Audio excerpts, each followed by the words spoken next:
Yeah, we'll have almost. Yeah, where is this?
Good afternoon, everybody.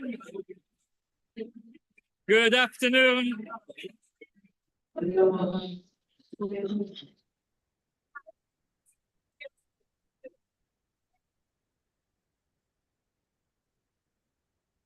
Oh, I have always wanted to do that. And it works amazingly. Good afternoon. It's a packed in here. We have many colleagues and friends and collaborators and visitors online. Welcome to all of those who are online as well. This is the hottest ticket in town.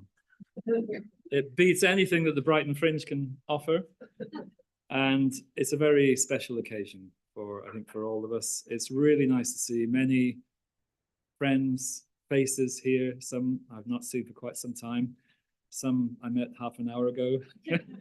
But it's really fantastic. And I think, well, why are we here today?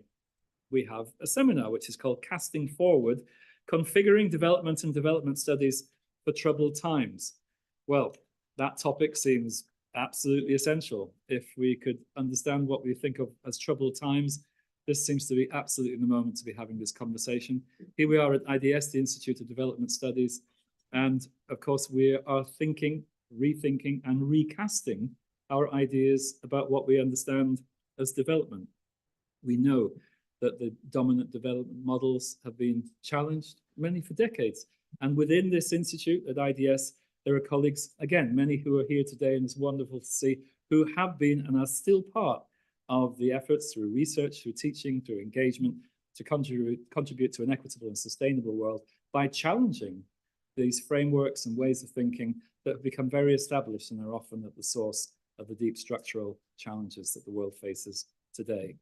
And so this is an opportunity for a number of very esteemed speakers, who I'll introduce in just a moment, to come together and share their reflections on wither developments and development studies and how we can cast that forward and perhaps recast it as we do so. But it's also an occasion which is not just about speaking about development studies in troubled times, but it's also an opportunity to come together to acknowledge I don't want to say the end of an era, because it feels always that IDS, it's never an end. These are moments of transition, but also just continuation. And here today, it's a particularly important day for us because we're coming towards the end of tenure as Director of IDS of Professor Melissa Leach. And 10 years as Director of this institute, it's been an absolutely incredible level of commitment, engagement, support, and leadership of the Institute. But that is only a part, because I'm sure, as you will hear later, that is just 10 years out of a total of 34 years, of which Melissa has been at IDS. And I think that today, seeing who is in the room is a recognition of the deep friendship and appreciation and recognition of the many, many contributions that Melissa has made personally. Now, one thing that was very clear when we were organizing this is that in typical fashion, Melissa was very clear that this should not all be about Melissa. This actually should be about the topics that we're here to discover and to engage in the dialogue together. But at the same time, it is, of course, partly about Melissa. And I think we're going to have a combination of really interesting presentations, ideas, insights, thoughts for us to reflect on together and to discuss, but also an opportunity to, probably reminisce and to celebrate as well the amazing contribution that Melissa has made. Now, those online, I'm really sorry, because after this, there's going to be a reception in the IDS bar, and that will be more difficult to engage in virtually. But all of you who are here in person are very welcome to come down to the IDS bar after the event. So I just make that point now so that you won't forget it. And we're looking forward to engaging informally afterwards as well. Now, some introductions as to who we're honored to have with us here today. I should have said at the beginning, my name is Peter Taylor. I'm Director of Research here at IDS, and I've been working very closely with Melissa. But also, it's really nice again for me personally to see many, many friends here gathered together. And it's a great panel that we have today. We're going to organize this in several chunks. First of all, we're going to have a short input from Deepak Nayyar, who is the chair of the IDS Board of Trustees, also Professor of Economics at JNU in India, and former Vice Chancellor of University of Delhi. And Deepak is kindly late in the day for him in India, joining us by Zoom, and will share some initial opening remarks. And then after that, we are going to follow on with a panel, which will be a combination of those in person and those who are also joining from afar. So after Deepak has made his opening remarks, we'll hear from Naomi Hossain, who we're delighted is here. She's a Professor of Development Studies at SOAS at the University of London. We will hear online from Professor Ernest Aryeetey, who's Secretary General of the African Research Universities Alliance and former Vice Chancellor of the University of Ghana. Then we will hear from Melissa Leach, who currently is our Director of the Institute of Development Studies, and of course, co-founded, in fact, the ESRC STEPS Centre with Ian Scoons, who's also sitting right there, and will shortly be moving on to lead the Cambridge Conservation Initiative. Then we will hear from Isatu Touray, Executive Director of the Gambia Committee on Traditional Practices, GAMCOTRAP, and former Vice President of the Gambia.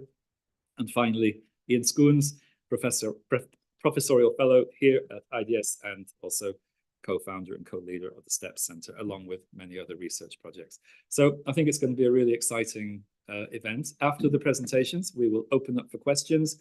We hope we'll hear from colleagues online and friends online, and also in the room. We will have a roving mic, and we'll try to squeeze in as much as we possibly can between now and 5:30, when we will adjourn to the IDS bar.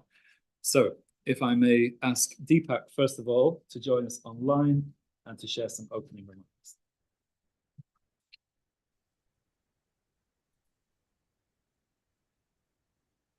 Good afternoon, colleagues. We have assembled here this evening to bid farewell to Melissa Leach in an unusual but engaging form of an event to debate the future of development and development studies in the context of what is described as troubled times. I wish I could have joined you in person. Alas, I live in faraway New Delhi. The geographical distance of almost 7,000 kilometers is a formidable barrier. In my cameo role this evening, I would like to say a few words about Melissa, much as she may not appreciate that, and a few random thoughts on the theme of the event. Over the past decade, Melissa has provided outstanding leadership, both institutional and intellectual, to the IDS. For this, we owe her a debt of gratitude. We will, of course, miss her, and sorely. Most of us recognize and accept that institutions are much larger than individuals. Even so, in my view, individuals can make an enormous difference in, for, and to institutions. Melissa has done so, I think, in an exemplary manner. Yet, I have always believed that the best institution builders are those who make themselves dispensable, and the institution continues to flourish. Melissa, as director, has helped transform the IDS into a strong, vibrant institution which has a collegiate ethos, a creative milieu, and remarkable resilience. Attributes which are essential for sustaining excellence, but absolutely critical in troubled times. On this occasion, inevitably sentimental, I would like to wish Melissa the very best in her life and times to come. She is returning to her alma mater, Cambridge, to lead the Cambridge Conservation Initiative. I am confident that her next innings as a leader will be as much of a success as the IDS. Individuals who can nurture and lead institutions are a scarce rather than abundant resource.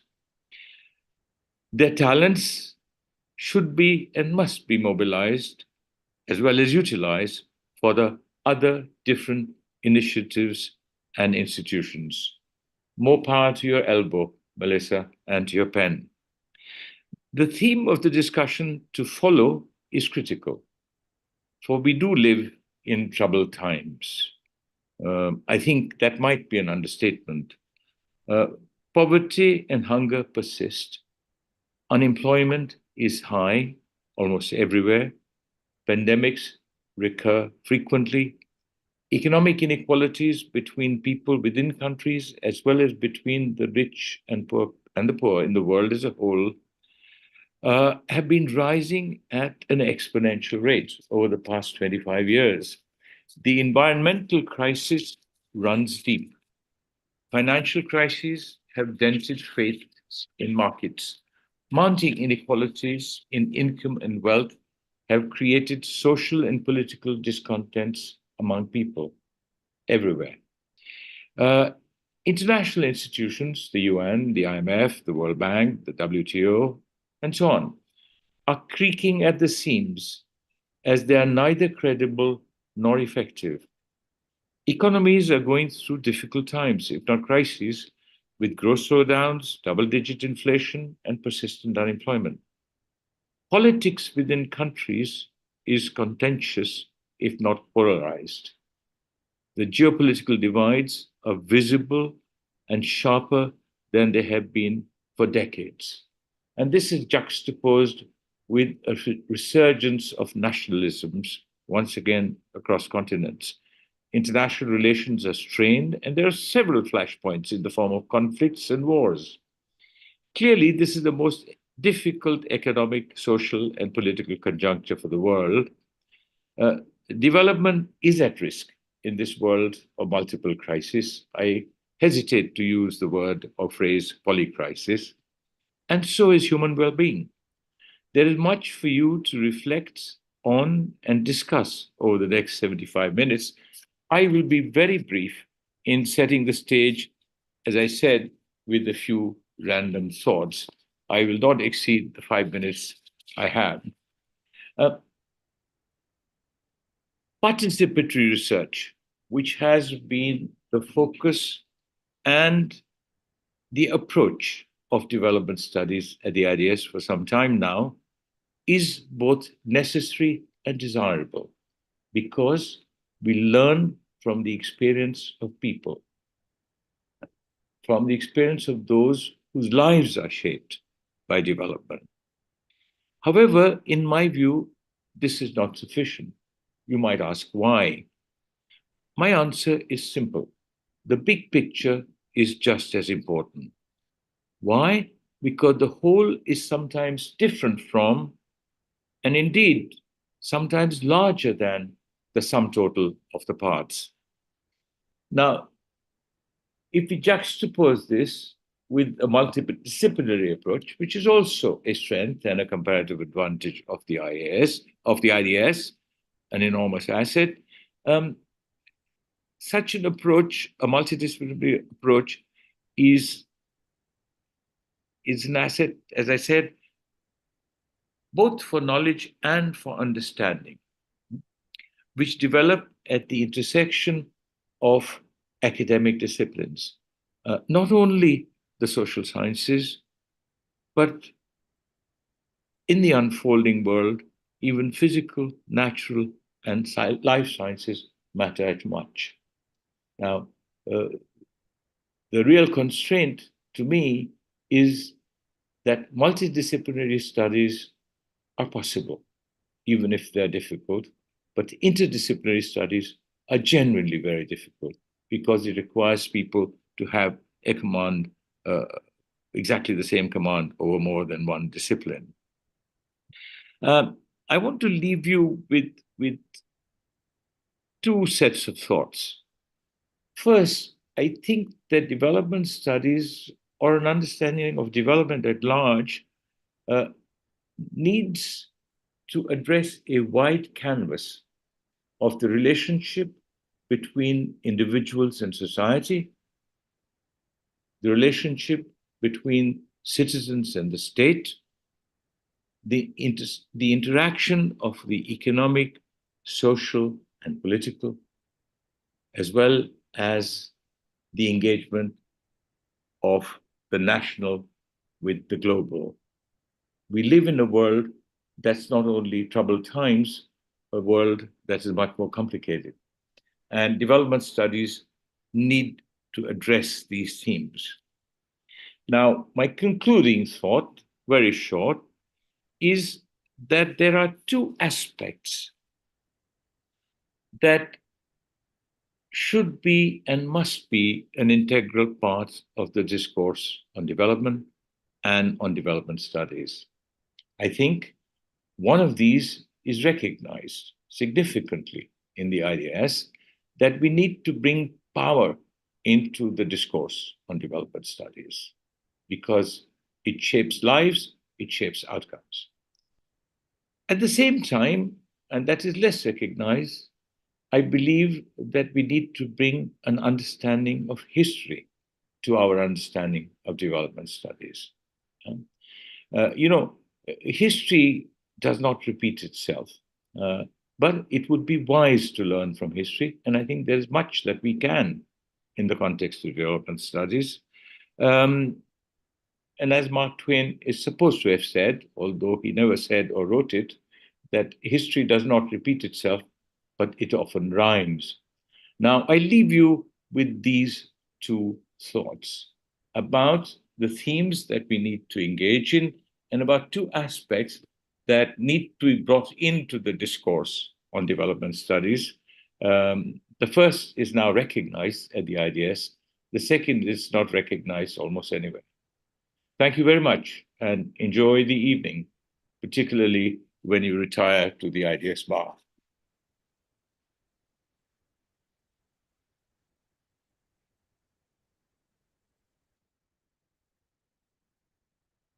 Thank you very much, Deepak. And we really appreciate you joining at this late hour from New Delhi and giving us some really inspiring and stimulating thoughts to engage with further. So I know, Deepak, that you will have to depart, but thank you so much for being with us for the beginning of this event. Great. Thank you, Deepak. Okay, now we will move on to our next speaker, Naomi. I definitely want you here. If we want people to hear you, then you have to. Okay. Well, thank you. So it's so lovely to see everyone. It's all my besties. It's really lovely to be back and see everyone. And you know, I've been here 100 years as well. Well, almost 100 years. 1996, I first came here, and I got my husband here, and all sorts of things happened here. But one of the things, I think that's true for quite a few people here. But one of the things was, I remember meeting Melissa very early on, and all of us were just a little bit terrified of Melissa because she was already so brilliant and already published so much, and it was always amazing. But you always gave us a lot of time. And I remember in particular once sitting down with you and you saying to me, you know, you should just take a few more risks and just publish some of the stuff might not be perfect, it might not be polished, just take a risk and publish. And so I did, actually. And I think that was always something that was very important in my career after that. But, you know, I've been away most of the time. I haven't been in IDS for some years physically, and I left a few years ago. But I felt a bit sad always that I wasn't really here while you were director, because you've done such a stellar job. It's really been impressive. But one of the great things is having been able to see how the world looks at IDS, our world of development looks at IDS from the outside, and to see how really impressive IDS has become on your watch. And I really mean that. It really has been. I'm so impressed by the work you're all doing. I'm impressed when I meet the students and the graduates. I was very impressed very recently to see this wonderful thread of the work that IDS put out about the development impact of the Gaza situation, the Gaza genocide, and quite a few people mentioned this and said this was really impressive. It was really serious. It wasn't hand waving politics. It was robust, good stuff. And I thought that was very, very IDS. And I really think that's very much to do with what you have done. Cambridge is very lucky to get you, really. It's very sad that you're leaving us. But anyway, I'm not here anymore. I keep forgetting. Been here too long. But the question is, what can development do? I was sent a prompt. I was sent it last night, but I was doing another talk in Manchester, and I didn't really think about what can development do in the poly crisis until a couple of hours ago. And I was thinking, hey, wait.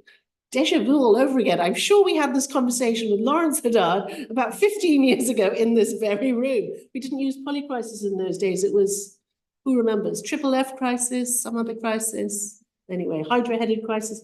We had another word for it. But it does feel like we never, in many ways, we don't move forward. We feel like this cycle, we keep getting into this cycle. Of course, we all know that capitalism loves a good crisis, doesn't it? Capitalism thrives on a good crisis. But so what is this development? What can development do in polycrisis? What is this development thing that we talk about? And one thing I think that we have to kind of kick out of our thinking is the idea that aid is development. Aid is no longer development. Is aid really going to last much longer? I really would be surprised, actually, particularly in Britain, in a country where 1/4 of the children are going hungry or living in poverty. There is, to make the moral case for aid in this country, humanitarian aid maybe, but for development aid, I think it's going to be increasingly difficult. So it's not aid that we're talking about when we're talking about what can development do in the poly crisis. We are probably talking, and aren't we talking also about a model of capitalist economic development that has got us into this shithole that we're in now? I don't think we are talking about that either. What are we talking about then? I actually think that maybe, and this seems like a very puny answer, perhaps. Maybe we're talking about development studies, actually. What can development studies bring to this poly crisis? And of course, we're pretty good at that stuff here. I think that's important. But why is development studies such an important and useful framing for thinking about the world? Well, some of it's really obvious to people like us, and Deepak made these really good points, I think, about interdisciplinarity and multidisciplinarity, and testament again to Melissa's, pioneering research brain. I came here thinking, I'm going to talk about arts and humanities and how cutting edge all of that is in development. And Melissa said, yeah, we're already doing that stuff. So actually, yes, you are, aren't you? But it's true. I think we have to bring the arts and the humanities into our interdisciplinarity. I think that, I spend my life talking to people about how successful Bangladesh has been, but, hitting people over the head with statistics and great graphs about economic growth and poverty reduction, and nobody really cares. It's still poverty, it's still, but when you tell them stories and you show them films and you show them art, I think it's different. I think it moves a different part of you. I think we understand this now. So development studies is more interdisciplinary than other fields. I think the other thing that really is so exciting about development, and I always notice this when I meet students studying development studies, is that we all come to this field not because we want to, have some fancy degree and get some great job in finance, whatever. We want to change the world, we want to make it better. We don't all agree what better is, sure, but that's why people study development. I think that's a really powerful and profound thing about development studies. So it's active, it's interdisciplinary. And the other thing, and I was thinking about Robert Chambers when I was thinking about this today, is that, we're very good in development also at decentering intelligence in a way that I think is going to be increasingly important in the world going forward. It's built into the way we do things, at least I think it's built into the way we do things, certainly built into the way we do things in this institution, that we listen to lots of different voices. We make sure that the people who are most affected are the ones who have something to say. So I think that's why development studies is an important framing for all of this. The other thing about the arts and humanities, though, is I think it's, I don't know about you, but the way I think about the world now is the climate crisis is always there. It's like this big dark cloud. It's the heat wave that I'm going to be in next week in Bangladesh when I go. It's, all of the stuff that we're facing. How do we cope with that? Well, I think, again, the arts and humanities, I think about that novel, The Ministry of the Future. I think about the things that have made me really fearful. I think we have to bring the arts into development because it brings hope, but it also brings fear. And I think we have to be scared. We should be really scared now. And that's partly because the people who are in power now, they're not in power for us. I think that the way in which the uber elites of the world have basically captured democracy, such as it is, means that we have to really rethink what we know about democracy. I think the climate crisis is really challenging what we know about representative democracy. I think also to the work that I did when I was first here in the 90s with Mick Moore and others on elite perceptions of poverty. I think about the global elites now, and you have to be very careful when you talk about global elites in this world, because apparently there are some people who think that it's anti-Semitic to talk about global elites. But I think we do have to think about the elites. We have to think about exactly what we were doing back in the 90s. We have to think about the ways in which elites are adversely affected by the crises that they are enabling with their lifestyles. The wealth, we've seen the statistics in the last few days, the wealth of the elites has increased massively in the last 3 or 4 years. With I guess the cost of living crisis has been a boon for so many. So we really have to think about the elites. I think we also have to use the arts and humanities to pillory them, to scrutinize them, to shame them, to make their lives untenable until they feel restrained in their behavior, until they give back our politics and our democracies. And I hope that's not too grim a note to end on, but I think it should be a fun challenge. And I think development studies, we're up for it. And I think IDS, we're up for it here too.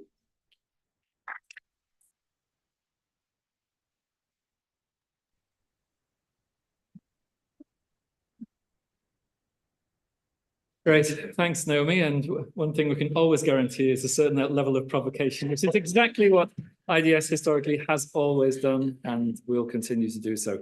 Thank you. Now, let's move on to our next speaker who will join us online from Ghana, Professor Ernest Aryeetey. Ernest. Thank you very much, Peter. Thank you very, very much. Let me also begin by congratulating Melissa for the incredible work she's done. Today, IDS is known very much for its leadership in the area of development studies. It keeps getting all the acclaim. It keeps scoring very, very highly in all their global rankings. So, Melissa, thanks to you and your team for the great work that you continue to do. We will all miss you very much when you move to Cambridge. But luckily, you're not going too far away. So in my remarks this afternoon, I make mention of the fact that about 7 years ago, the president of Ghana declared that he was going to try and move Ghana beyond aid. And it was something that resonated quite well in all the development communities around, whether in Europe or in North America and Africa, Ghana beyond aid. And I said to myself, wait a minute, this is what I've been working for over 40 years, trying to do the research that will bring Ghana beyond aid. So I was surprised that the whole world was reacting like it was something new. It wasn't new to me, and I didn't think it would sound new to most development economists, development sociologists around the world. I didn't think it would come at all as something new. But clearly, it was nice to come from a politician. It was nice to come from the political class, moving a country beyond aid. This takes me to how we've seen the relationship between aid and development. Over the past 40 or so years, we've always seen aid as an instrument for changing things in developing countries in the global south. We've always seen aid as the thing that supports the changes that we want to see. So whether it's in the health or agriculture, energy, education, whatever it is, we've used aid as an instrument for making things happen. We watched how for decades, things have refused to change. Nothing has happened. Today, we live in an Africa where the biggest problem, from my point of view, is the huge numbers of young unemployed people. In every African city, they are so obvious. And yet, even though we've known about them for many decades, we've never been able to use development assistance, development strategies to deal with that. So, moving forward, how do we counter such a problem? How do we use what we learn from development to deal with this kind of menace?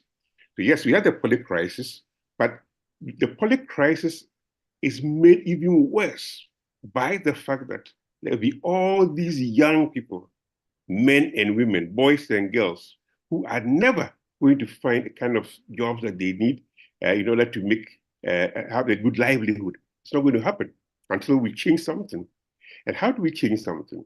Is there a role for us as development experts to play? One of the things that have sort of worried me in the last decade has been the fact that we find development experts often saying, you can't do this or you can't do that. There are X or X plus one different reasons why a particular approach to dealing with unemployment among the youth is not going to work. What I've always suggested was African countries, for example, or South Asian economies, for example, need to reflect from their own experiences. They need to reflect from their history. They need to reflect from their cultures how best to tackle these problems. It's not going to be dealt with through aid or development assistance. It's not going to happen. It hasn't happened for 40 years, so it's not going to happen. So when we find people working in development area who come up with suggestions for change in the way their governments approach development, we need to pay more attention. How can we use development assistance to incentivize governments in the developing world to pursue the kind of change that allows them to use the homegrown ideas? So, for example, if homegrown or if local development experts are suggesting, well, the best way to deal with unemployment is through manufacturing. And then some expert from North America says, no, you can't do not manufacturing because the technology has changed and the world has changed and so on. Let's see how we can use development assistance to support the governments to pursue changes that are being proposed from the local environment and see how best they work, as opposed to, no, this cannot happen because our experts from the global north say it's not going to work. I would like to see a future in which the global north and the global south work more closely together in pursuit of solutions to development that are coming from the global south. I've seen enough people in the global south do very good work that has not been made use of simply because they don't live in Europe, they don't live in North America. I would like to see a future in which many young Africans, many young Latin Americans, many young Asians doing excellent work will have their work valued both by their governments and by the global north. Thank you.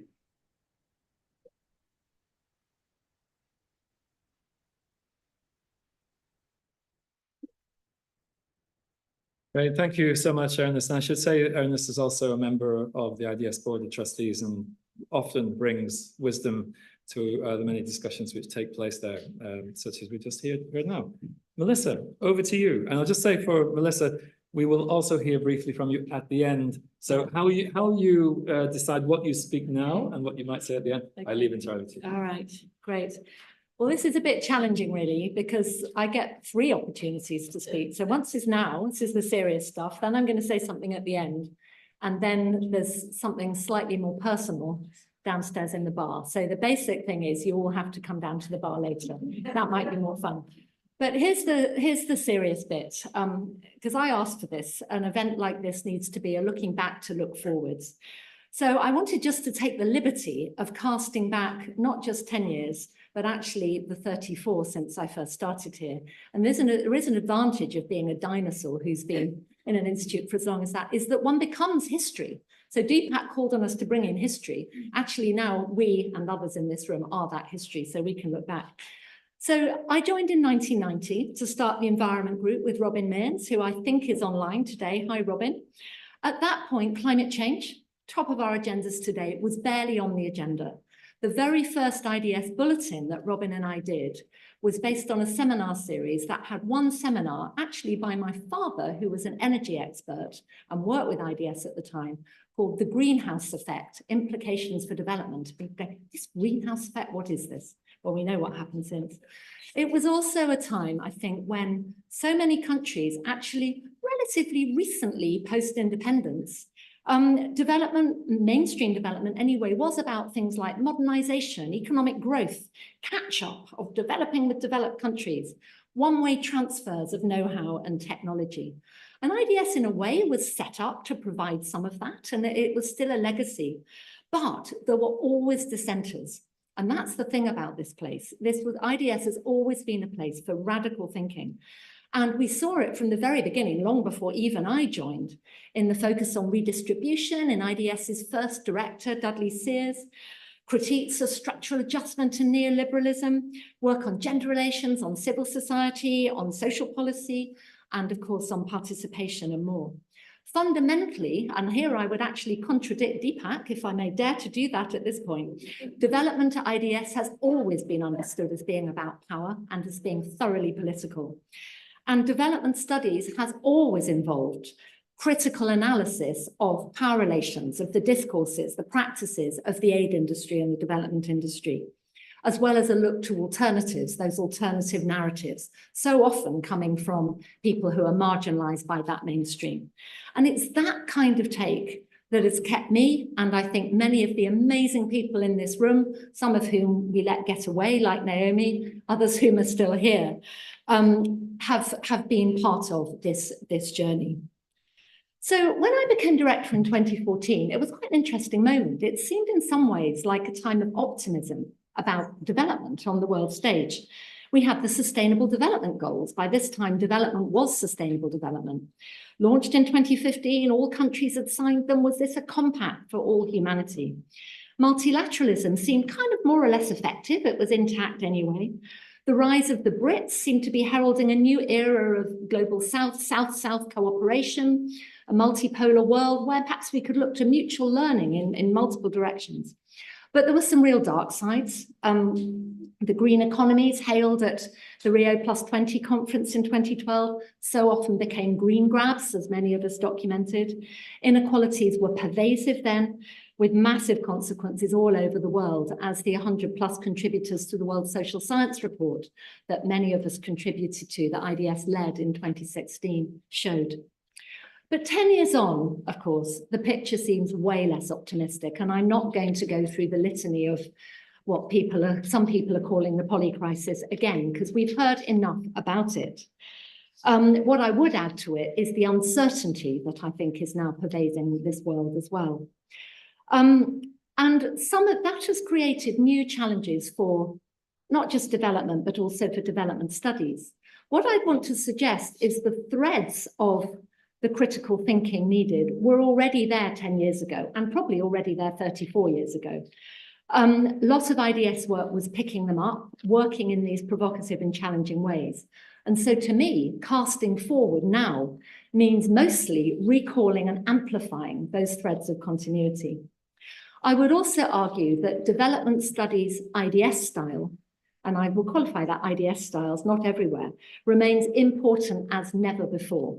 And this is not about being number one in the world, something we like to celebrate, but feels a bit hubristic.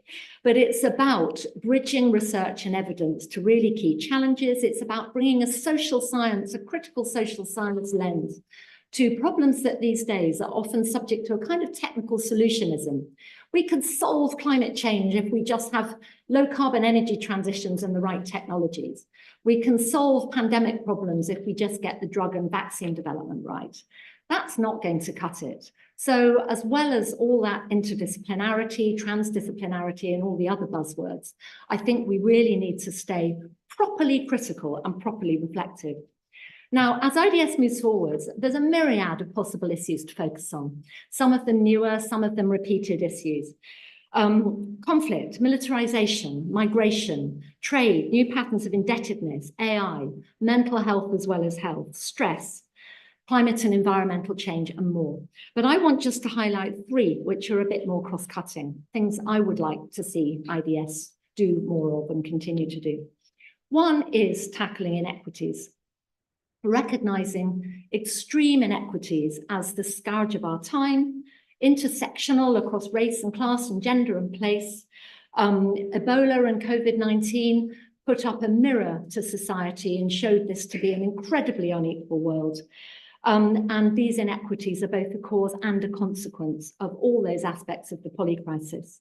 Equally, I think we've learned that the transitions, the transformations needed to address them are going to go nowhere unless justice is at their core. And that's partly procedural justice being part of the decision-making. It's partly distributional justice, redistributing things, material things. It's partly epistemic justice, sharing knowledge, and it's partly restorative justice, putting right some of the wrongs of history. So the second kind of big bucket has to be about challenging capitalism, honestly, or at least the contemporary manifestations of financial and capital accumulation, which are driving fundamentally so many of these forms of inequality and unsustainability. It's going to mean calling out some long-held assumptions, those that development means economic growth at all costs. It's going to mean exploring some different models, maybe those about sufficiency or about regeneration rather than growth. It's going to involve calling out those elites and the corporate concentration in our supply chains and our systems that actually drive inequality and often mean things are unsustainable. And it's going to mean really calling on and centering again those long-standing IDS traditions of political economy analysis, being really bold in synthesis and in calls for change.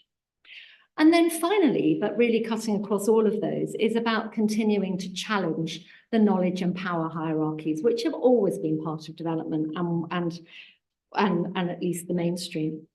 And this is part of working in ways which these days fashionably are called equitable partnerships, or even decolonization, a really multi-stranded, difficult concept, but one that we have to engage with. We need to think about development, to paraphrase Robert, as good change, recognizing that what is good is always going to be debated and must be debated around people's different notions. And it also involves humility and reflectiveness, taking the responsibility that comes with positions of privilege, whether we're an institution in a relatively wealthy country or individuals with relative privilege, to be asking difficult questions. I think recognizing development on our doorstep is a big part of that. And one of the things that's been great to see in recent years at IDS is so much more working with development problems in Brighton and in the surrounding countryside. But this is not new. One of the earliest IDS bulletins in the 70s talked about Britain, a case for development, and it's always been part of it. I think these days, recognizing that we have terrible problems of poverty, of child poverty, of homelessness, and frankly, really bad governance in this country, isn't just an argument for the end of aid, possibly, but it's also a route to humility, which means we genuinely can say, look, there's possibilities of sharing, and we've got an awful lot to learn from African and Asian countries, which frankly have done a lot of this very much better. I think this sense of humility also allows that the positive narratives, the stories, which to me are necessary if we're to build a politics of hope in these troubled times, can be recognized and amplified wherever they come from. And they may come from the streets of Brighton, they may come from rural areas of West Africa, they may come from all sorts of places. To me, I think they need to be inspired from below very often, and they need to include the views of people who somehow have remained a bit more connected to each other and to the non-human natures that our lives depend on. And I think that's where some of the stories that can inspire us, communicated through arts, through humanities, or just simply people telling them and having the chance to do so in their own words, are going to be needed more than ever if we're to get out of these troubled times and build some more equitable and sustainable futures. Thank you.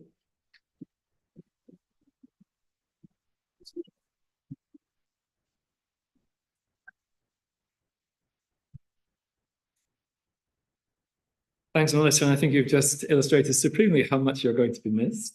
But you've also given us some homework. So I sense that there'll be some ongoing conversations as to see how we're actually approaching some of the things that you've just suggested. Thanks so much. Now let's hear from Isatu Touray from the Gambia. And I think I'll just encourage everybody to look very carefully at the poster behind on the wall, because I think that is has a very nice message. Thank you. Thank you very much, Prof. Good afternoon, co-speakers, ladies and gentlemen, all other protocols observed.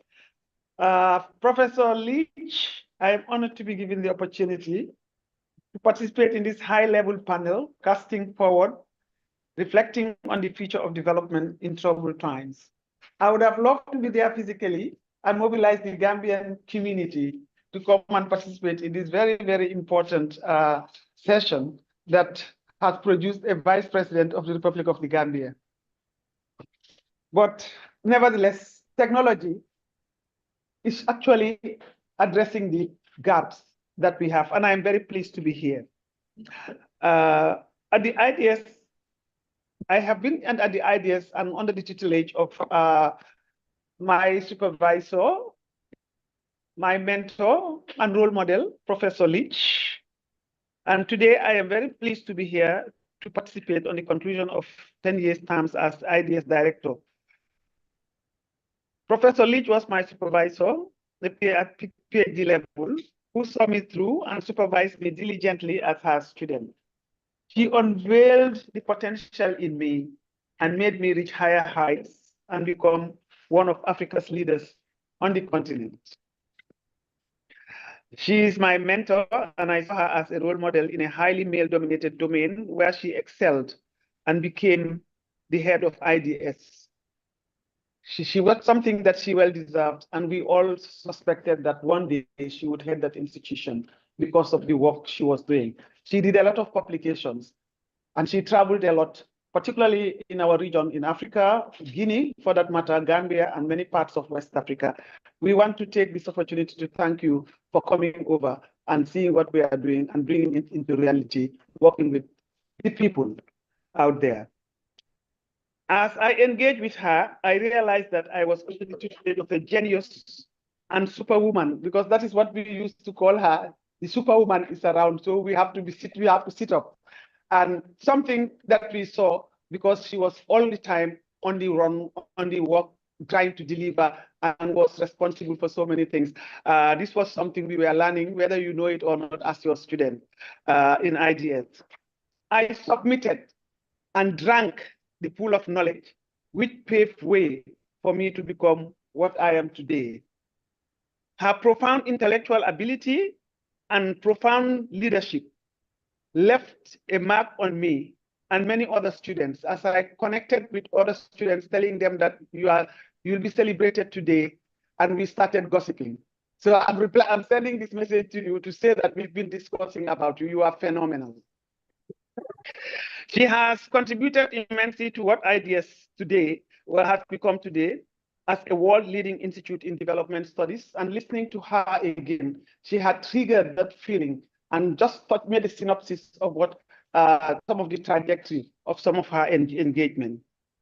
I am here today speaking as one out of many leaders she has supervised and created to PhD level, and as a former Vice President of the Republic of the Gambia, and currently the Executive Director of Gamco Trap, a feminist women's rights organization. And I thank you, Professor Leach, for contributing to who I am today. Ladies and gentlemen, as we gather here today under the theme Casting Forward, reflecting on the future of development in troubled times, we are faced with critical task of navigating the challenges we face today, and multifaceted, formidable, ranging from global health crisis to environmental degradation, economic instability, social instability, and many others, as indicated by the earlier speakers. In the midst of these turbulent times, it is essential that we take stock of where we stand and chart a course forward towards a brighter, more sustainable future. The concept of casting forward invites us to envision a future that is not merely a continuation of the present, but a deliberate and strategic movement towards progress and prosperity for all. It requires us to confront the harsh realities of our current circumstances, while simultaneously embracing the possibilities and opportunities that lie ahead. One of the key pillars of our collective journey towards a better future is sustainable development. In a world grappling with the existential threat of climate change, the imperative of sustainable development has never been more urgent. We must recognize that the well-being of future generations depend on actions we take today to safeguard our planet and promote sustainable practices across the sectors of society and a safe environment.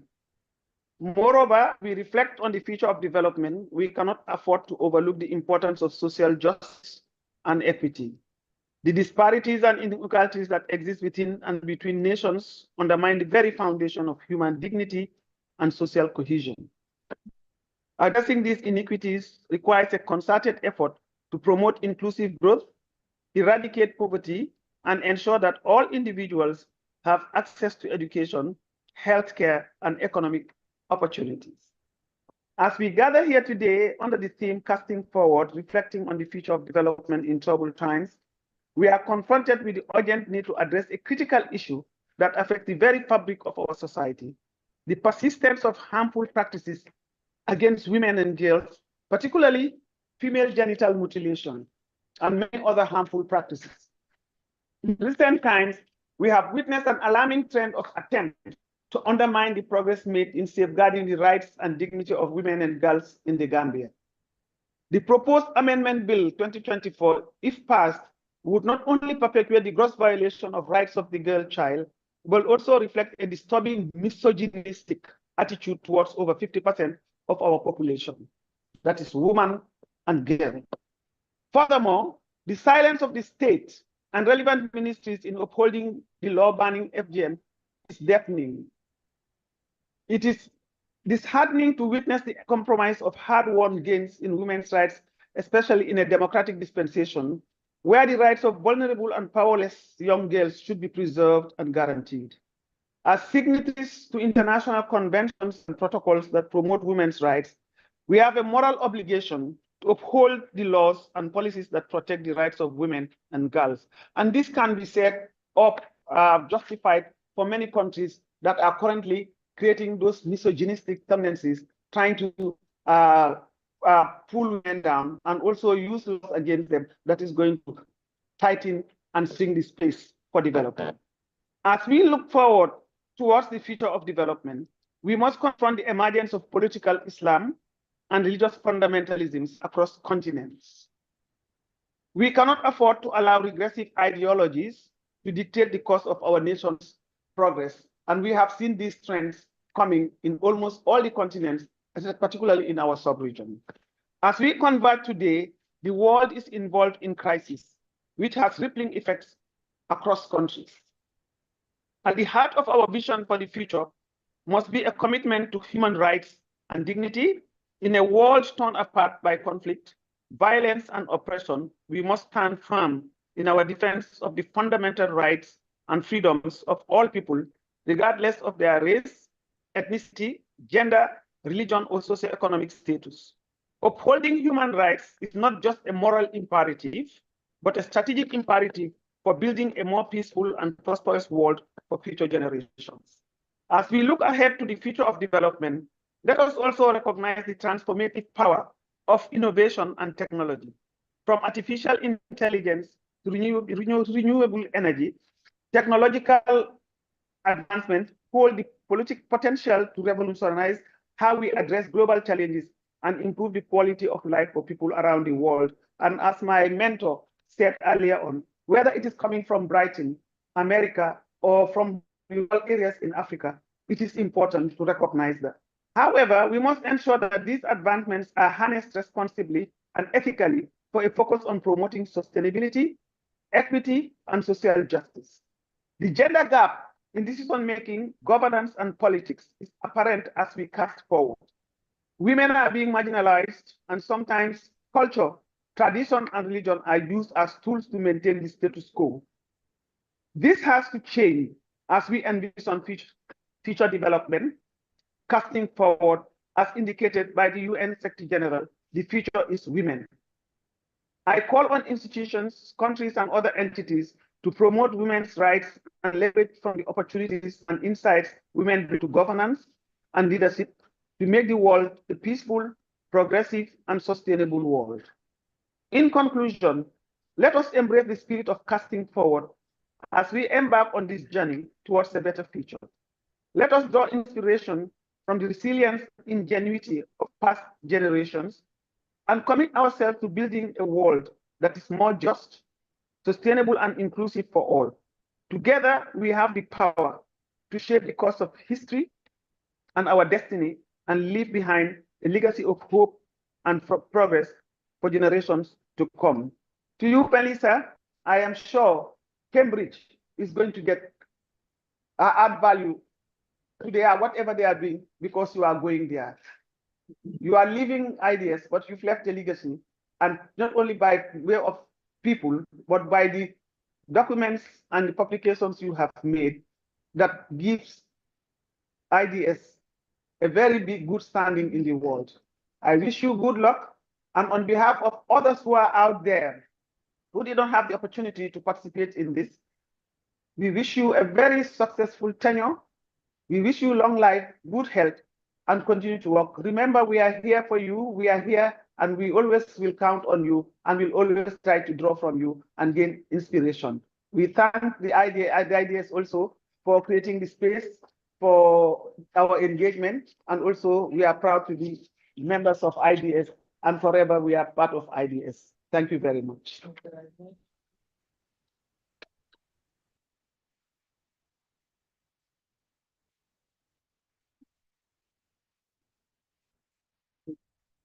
Thank you so much, Isatu. And again, I think that was a wonderful combination of reflections on personal relationships as well as very, very important issues of the kind that we're grappling with today. So the final speaker in this array of amazing conversations is Ian Spoons, if I may. And thank you for wearing a jumper that makes us feel a bit better about the awful spot. Yes, exactly. Exactly. So thank you very much, and thank you to all of the preceding speakers.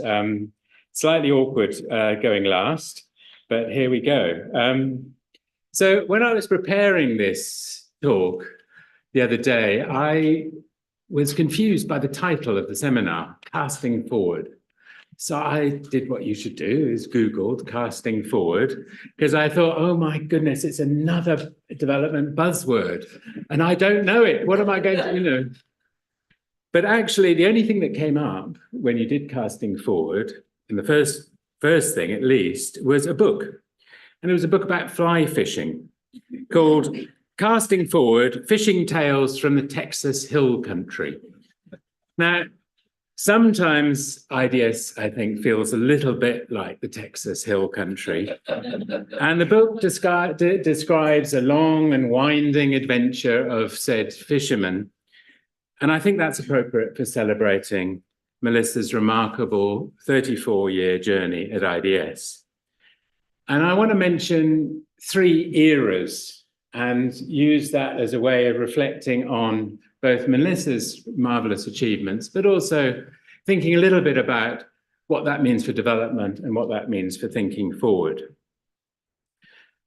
Each of these eras, I think, can be even called epochs, actually, because, you know, it's been so long, we can actually call them the 3 epochs of Melissa Leach.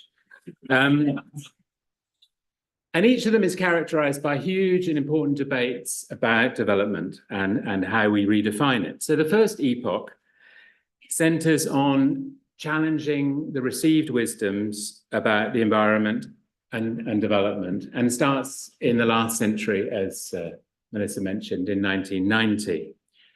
IDS was very different then, and it was extraordinary, as Melissa hinted at, that debates about environment were really very limited, in fact, virtually nowhere to be seen, with some important exceptions.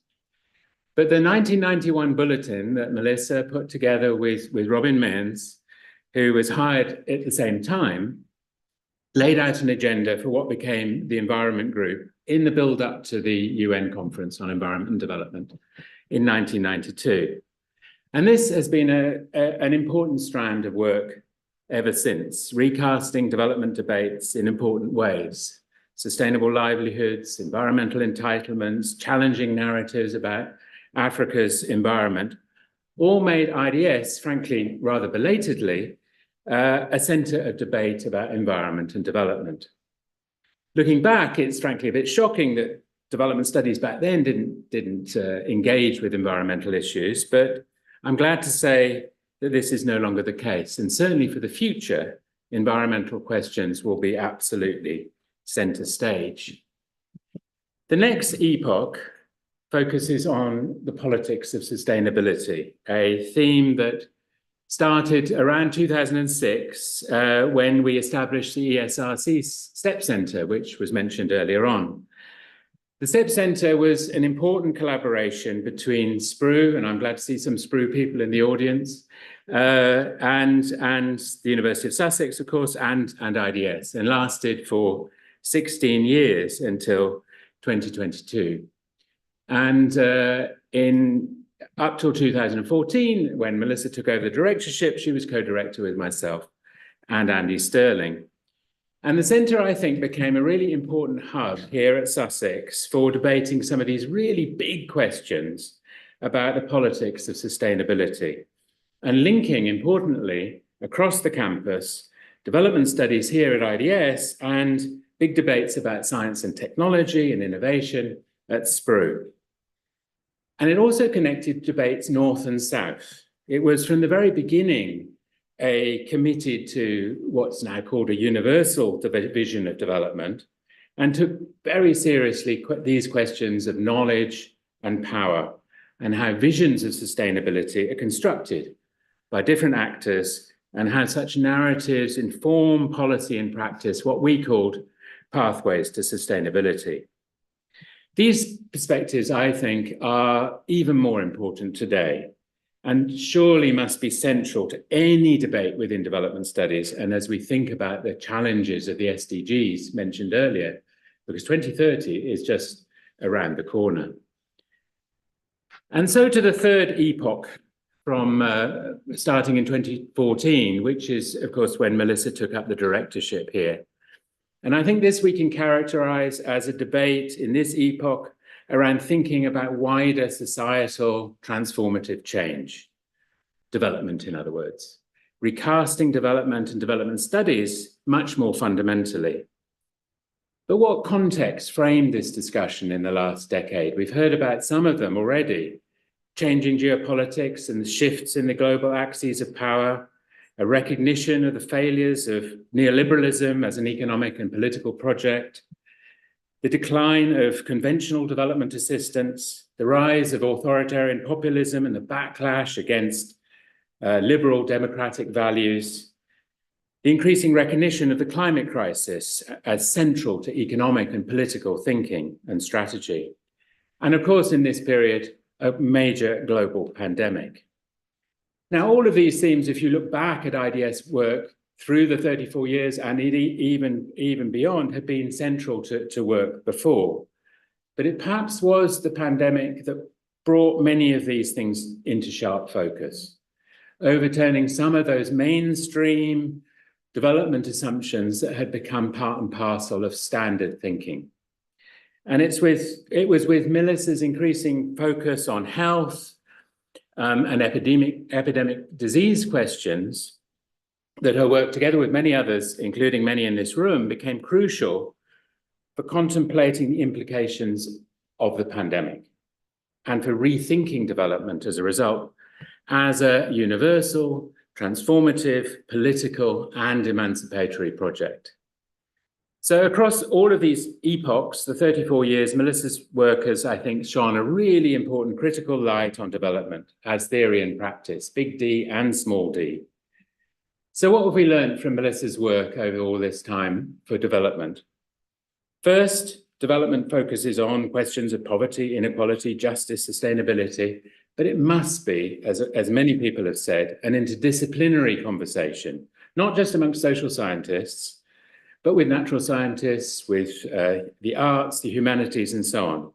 And IDS, I think, has come on leaps and bounds in the last decade on this front, and certainly since those days of 1990. Second, challenging conventional wisdoms, upsetting, disrupting narratives that must be central to any work on development. Melissa mentioned this. This means addressing power-knowledge relations at their heart and drawing on the decolonization agenda to rethink fundamentally what we mean by research, what we mean by partnership. And third, as I've already said, centering environment and sustainability in development debates as absolutely crucial.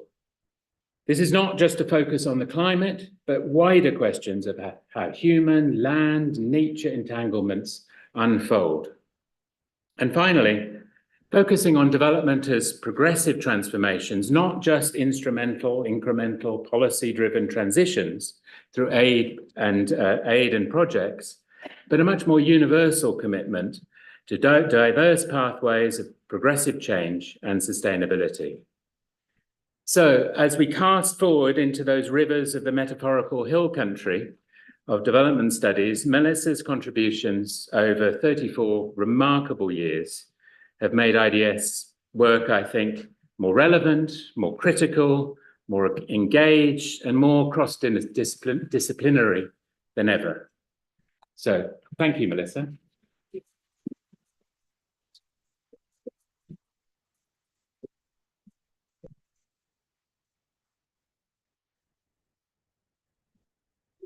Great, thank you so much. We will be using redistributive technology here by sharing the microphones as we get questions. We'd like to invite you now, having heard these very eloquent presentations. I mean, so many ideas. I think what you've heard really reflects the breadth and the array of ideas that IDS has been building over so many years. Not everyone who wanted to be here today, for example, Richard Jolly sent his greetings, have contributed to this. And I think, it's been alluded to that it's been an array of minds, activities, intellect, and engagement have enabled us to get to the point where we can have this kind of conversation. And I think all of us who have long association with the IDS really cherish it. So thank you to all those who've spoken. We'd like to open it up. We have a roving mic. And if anyone would like to ask a question, can I ask, if you do have a question, to be brief? Sometimes questions can be speeches. Perhaps this is a moment for a question or a short comment. And we may also have some online that Gary will be able to relay to us. So who would like to ask? Everybody feels completely wafted in the warm air of the hills of mid-Texas, perhaps. Any questions? Or we can start with one online, Gary, if you have one.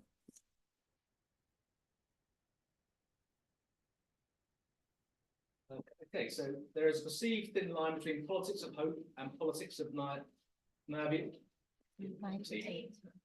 What separates them, and how can we keep IDS within the arena of hope? Okay, that's a good question. Is there another one you want to share with us? Then we can... What is the role of mid-income regional powers in the wider development debate? Okay. All right. Well, who would like to go first? Melissa, you raised the politics of hope, or the sense of the need for hope. Do you want to respond to that? Okay, I think hope lies in, well, I think we have to keep alive hope, because frankly, we're all in a world and we all have to go on. And actually, I don't think any of us, either personally or institutionally, or in terms of what we do, or in terms of the world we would like to be leaving to our children or our friends or our family, are probably prepared to give up on it. So in a way, hope is an inevitability. I don't think we'd go on day to day without some degree of hope. The conversation we've been having here, though, is about hope in a slightly bigger sense. It's about hope for a better world, and we've had lots of sort of agreements about what might be better than, frankly, the mess that we've got at the moment.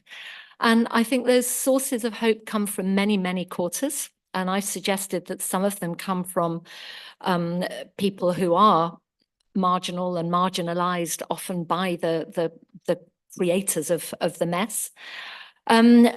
But turning little bits of hope into the bigger stories that can actually drive change and disrupt requires some gathering up. And I think it requires storytelling. I think it requires coalition building. It requires movements.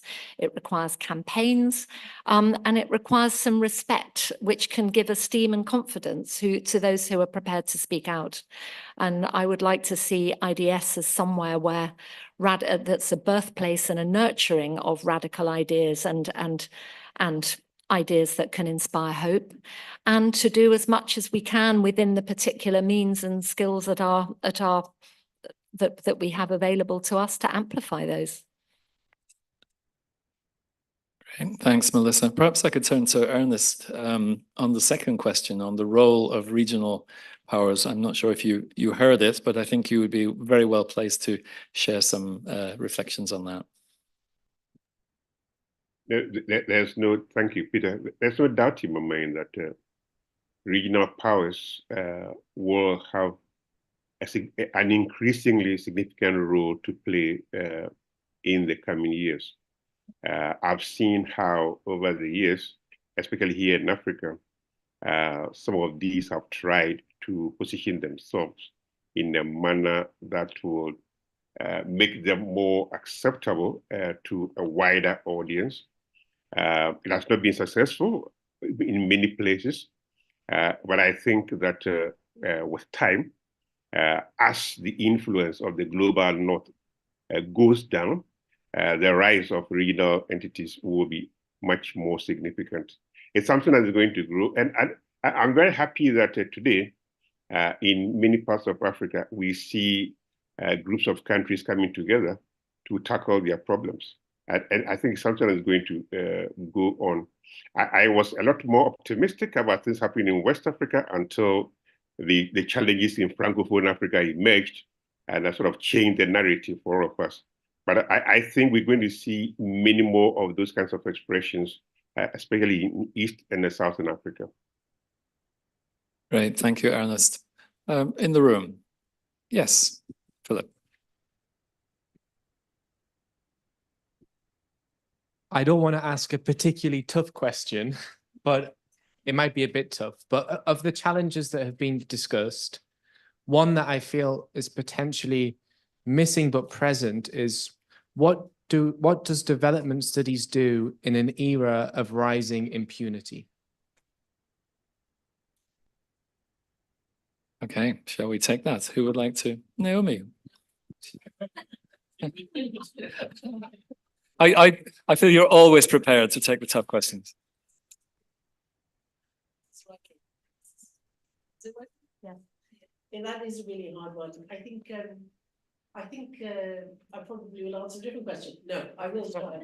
I think that again, we bring development studies. I mean, we have to use the weapons that we have and the tools that we have. We don't have other tools. We have development studies, and I think a lot about yesterday was the anniversary of the Rana Plaza disaster. It's something that's, you know, it's an issue that's quite close to my heart.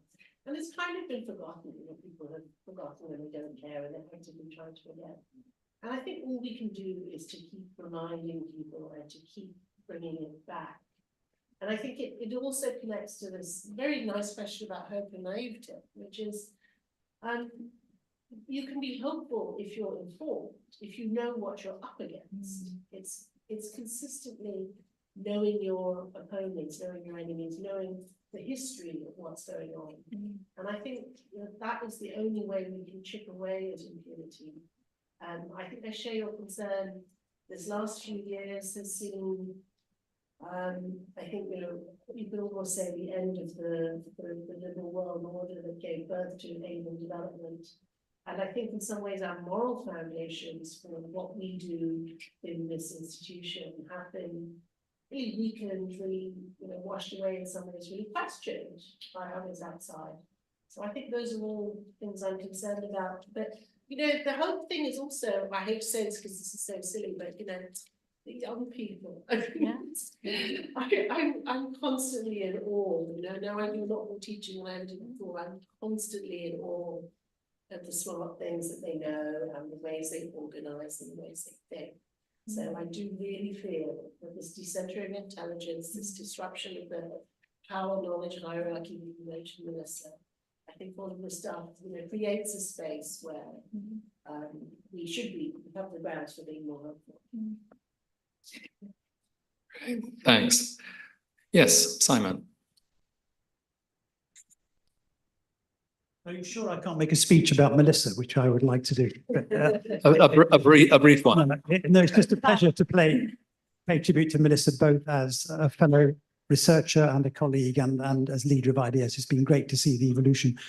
I want to ask about conflict. When I worked here in the 1980s and through to the 1990s, there was almost no work on conflict, really. Robin Luckham, Chris Smith, you know, bits by Jeremy Swift.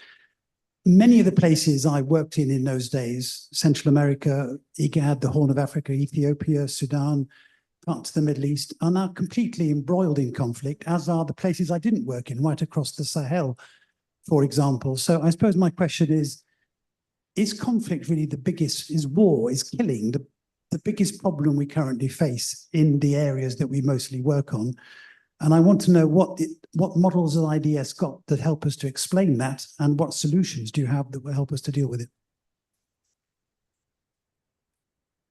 I'm not sure who would like to have a go, but Ian, perhaps I can turn to you. I mean, perhaps one reason being that with the Pastoralists project, many of the contexts in which you work, which is not directly on conflict, is in zones where conflict is a major challenge. So in a way, that work goes on in that context. So I don't know whether you'd just like to give a response, casting back as well as looking forward.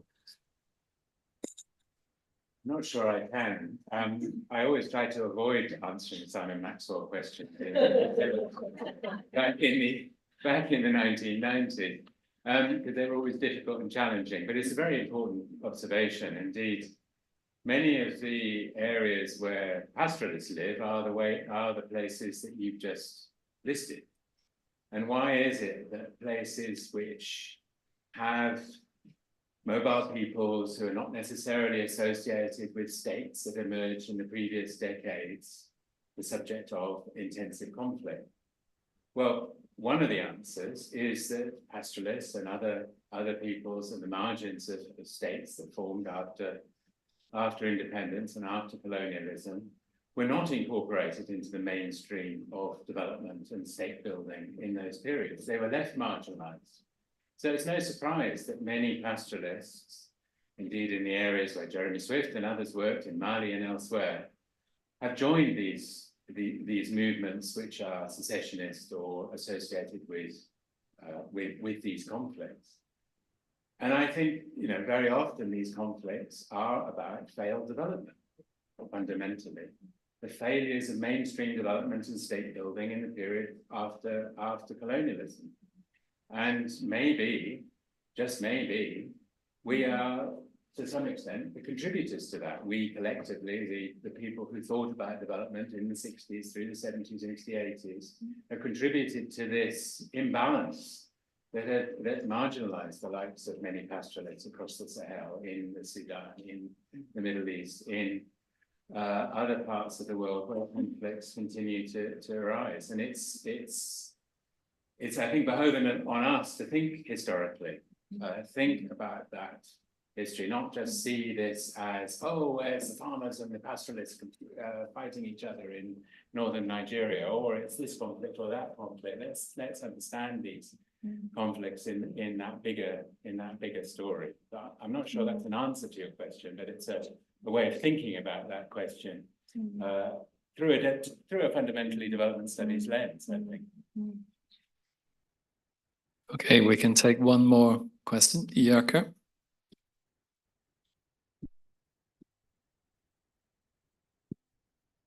Okay, thank you. And also thank you, particularly to Melissa, for leading us over all these years. It's been such an inspiration. Just to reflecting a little bit on these last comments about conflict and some of the things we don't know what to do with in development. Earlier on, and I agree that conflict is very much a sign of failed development, but at a global scale, and the conflicts that really matter in this kind of holy crisis have been appealed to, and global geopolitical conflicts are very much part and parcel of that, in a way that we can't really deal with resolving conflicts locally through development interventions. But the other aspect that I think is a big blind spot, and I'd like to hear your thoughts about, because it was mentioned from our colleagues in West Africa, political Islam as one example. Faith and religion is playing an increasingly important role in global politics, in local national politics. And the relation between faith and state is rapidly changing in many parts of the world.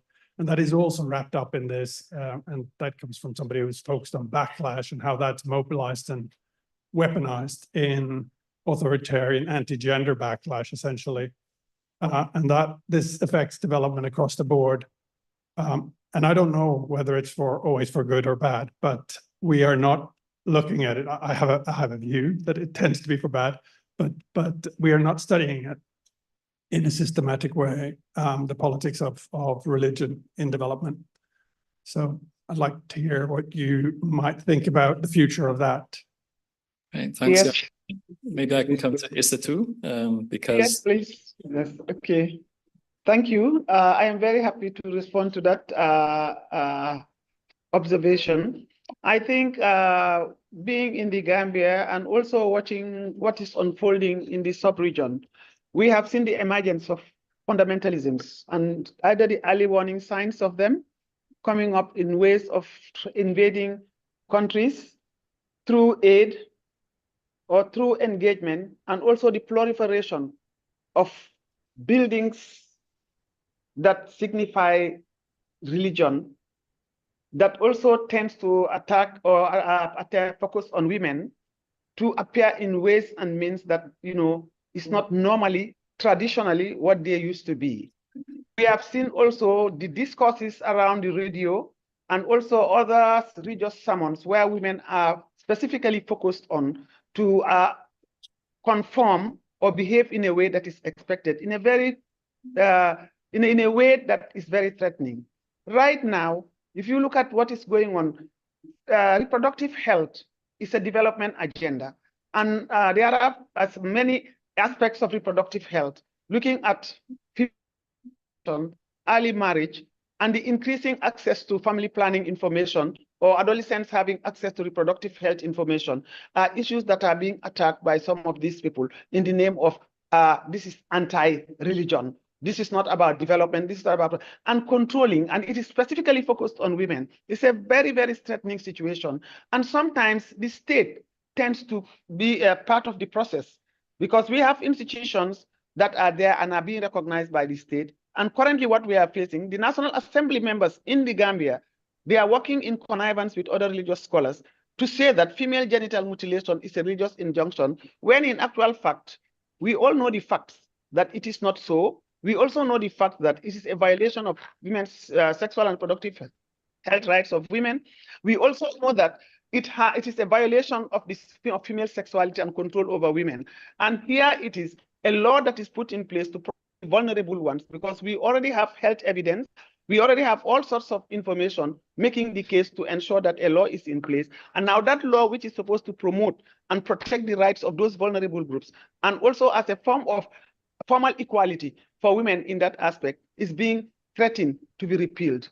So where do we stand if we are casting forward, where women's rights issues, all the gains that are made are being shrunken down because of the tradition, the culture, and the religion that are being used to justify why women not, and that creates a possibility of women not having access to the space anymore, because we are seeing that. You see them being clad into ways that are not expected, and tell you this is what is Islam, covering them from the head to toe. This is not something that is normal in Gambian or West African society. We have, if you go into the history and you look at the trends, what we are seeing is not telling well. And you have seen women and girls being raped, being abused, violated, and being asked not to go out. They are being attacked. It is there. So how you dress, how you appear, how you think, and what you do is all being prescribed by these superstructures. So the future is not very bright for women if we do not stand up, and women have to rise. This is about development, and it's about casting forward, and development cannot come in the absence of different people acting to ensure that we have justice, gender justice, we have equality, at the same time also looking at the development discourses that are actually creating and shrinking the space that for women. And our states are sometimes being influenced because they are well funded, they give them resources, they also create, build mosques, build all these churches and so on, putting them there, and then come up with rhetorics and discourses that are inimical to the safety, to the right and dignity and the integrity of women. It has a gender-specific nature. And what I saw also at the National Assembly when I attended the second hearing of the bill that was put to be repealed, I could see that it's about power. It's about access to the position and about being there to be able to express your views, because once we bring them there, they are in control. And therefore, we need to rethink the presence of women in decision-making positions, in powerful positions, and for them to be there and be represented and their voices be heard. This is what I think. I think it is a threatening trend. And if you look at the whole sub-region, it's emerging. If you look at other continents.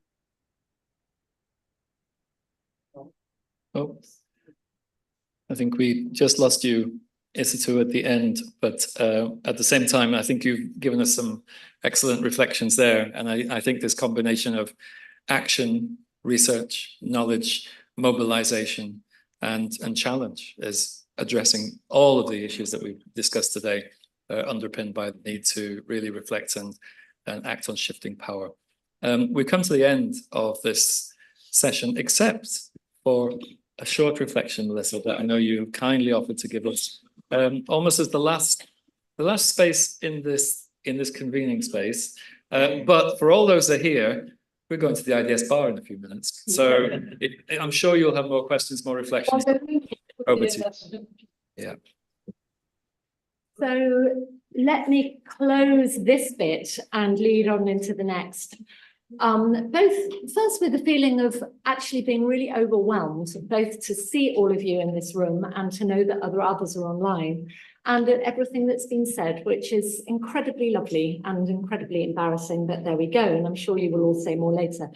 But also, I think what this session has really brought to the fore again is quite what a wonderful institution this is, where this kind of conversation happens, which is challenging, which is asking really difficult questions, which we often can't answer, but at least we're asking them, where people are calling out power. And I think this, the last intervention from Isatu really brought that home. We have a situation here where a law that was for a while, that was hard won, that was protecting the rights of women and young girls to have bodily integrity in the face of female genital mutilation, has been overturned. And this is a question of impunity, to bring us back to the discussion earlier, as are the situations of conflict that so many of our projects and programs and partners and the places that people at IDS work in are affected by. And on the question of conflict, I mean, I'd like to say that in a way, there was a while, quite shortly after I became director, when we had a conflict cluster. And I think the fact that we no longer have a conflict cluster is partly because conflict has been horribly mainstream. It's almost every piece of work and every area we're working in, which has an element of conflict of different levels of different kinds to it. Many of those are linked to religion. And I think one of the most exciting centres and areas of work that we have been able to launch under Maris Tadros's leadership over the last while is a centre on the politics of religion. Much of the work that's reflecting on conflict is deeply historical, as it has to be. And it's been an absolute privilege, not entirely easy, to be able to put out some really reflective pieces from some of our earlier career researchers about the Gaza conflict, which I think have been really well received, and that was a really important thing to do.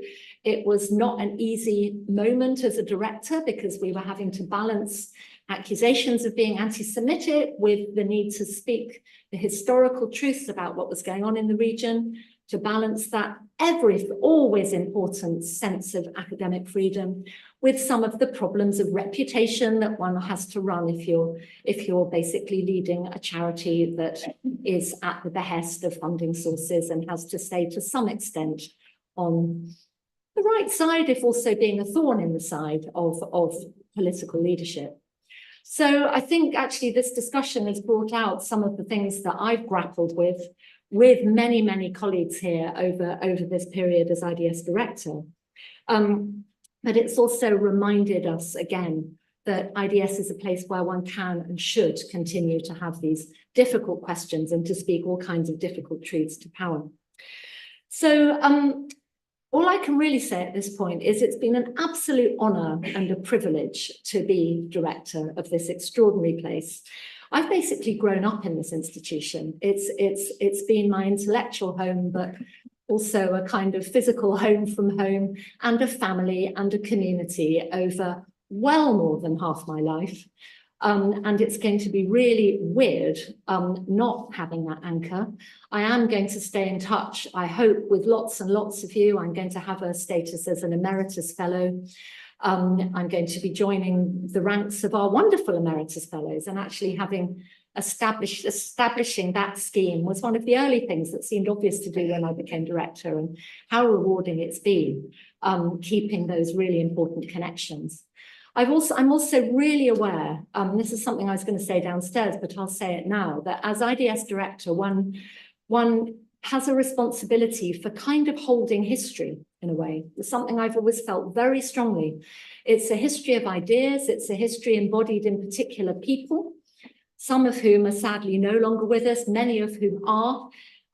So kind of in a sense, cherishing one's elders and the wisdom of it are important. It's a history embodied in documents. And one of the projects that was most rewarding that I was able to do with the university over this period was to catalogue and preserve and open up the British Library for Development Studies Legacy Collection, which is a fantastic resource kind of underneath here and just over there, of documents which track the history of development and development studies, warts and all, going back to some of the earliest trips that IDS fellows made in the interest of doing development studies in different parts of the world, and more besides, loads of political pamphlets, tracks a history of controversy and conflict. And it's great to know that that is there for the future. But there are many, many other things that I will take forward. Quick taster to encourage you to all come downstairs. I'm going to let you into a secret that I've actually been linked to IDS for a good deal longer than 34 years.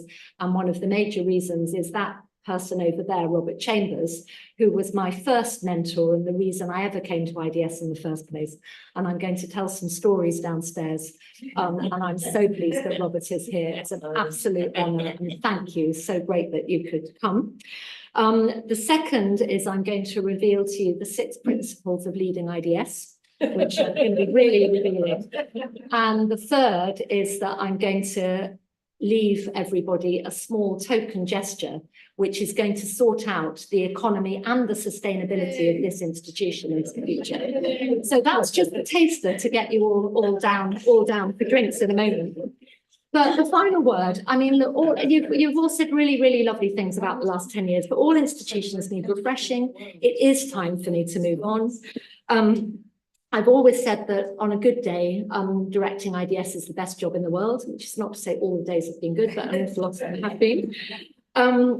I feel I'm incredibly lucky to have found in the Cambridge Conservation Initiative something that's going to be different but equally full of challenges, where I hope I'll be able to bring some of the many things I've learned here to a place which also needs decolonising. Here we'll be talking about decolonising conservation, not development, where those environments and sustainability themes that have been important to me all the way through can be taken on, again, perhaps in a slightly more focused way.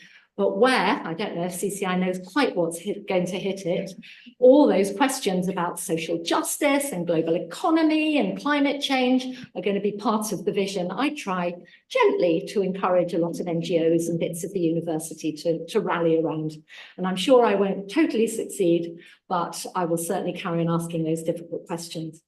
But one never actually leaves an institution like IDS. Many of the people here who think they've left, like Naomi, actually haven't really left, as they've admitted today. And the ideas and people will surely go on being part of my life and life here, even as I hand over to Peter, who's going to be taking on over as interim director from next week, in fact, and in due course to a new director who will be very, very lucky to take over this extraordinary place. So for now it's just to say an enormous thank you to everybody for the journey, for everything I've learned here, for all the support I've had, and to wish IDS courage, hope, and the very best of luck, because I think you'll need that too. Much to think about, much to do. Continue, please, to cast forward and keep on transforming the world. Thank you.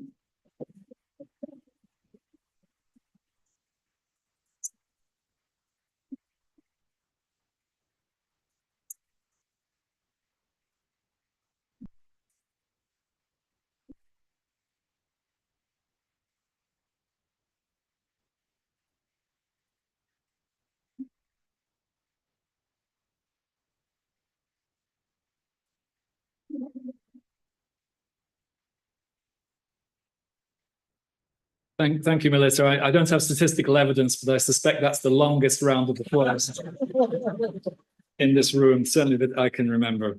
Perhaps those studying the history of IDS will have more information. This has been a fantastic session. It's been fantastic. So many of you came. This room has been filled with expectant faces, I could hear, and just appreciate the warmth, the respect, and I think, we often talk about love in development. I think it wouldn't go too far, Melissa, to use that expression in this case, that, what you've given here is really enormously appreciated and will continue to be. And when you spend as many hours on Thameslink going to Cambridge, we'll be, we'll be wishing you all the best to make sure that you also get back as well, as I'm sure your family will too. And on that note, I would like to bring this to a close. Great thanks to our speakers, Deepak joining us from New Delhi, Ernest from Ghana, Isatu from the Gambia, our colleagues here in the room, Naomi, Ian, and of course, Melissa.